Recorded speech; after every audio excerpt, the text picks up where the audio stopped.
1971-এ যখন বাংলাদেশ ফর্ম হয় তখন বাংলাদেশ ছিল একটা সেকুলার কান্ট্রি। 1988-এ গিয়ে বাংলাদেশ হয়ে যায় একটা ইসলামিক কান্ট্রি।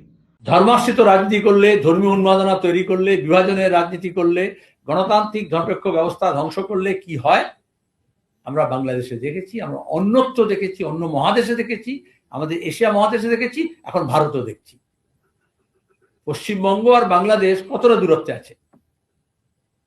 যে রাজনীতি হচ্ছে অসহিষ্ণুতা, হিংসা, দেশ, ধর্মকে ব্যবহার করে হিংসাশ্রী রাজনীতি করা, হিংসাশ্রী মত তৈরি করা এবং রাজনৈতিক প্রতিপক্ষকে ধর্মীয় বর্ম পরে আক্রমণ করা। বাংলাদেশে কি কোনো বিজেপি আছে?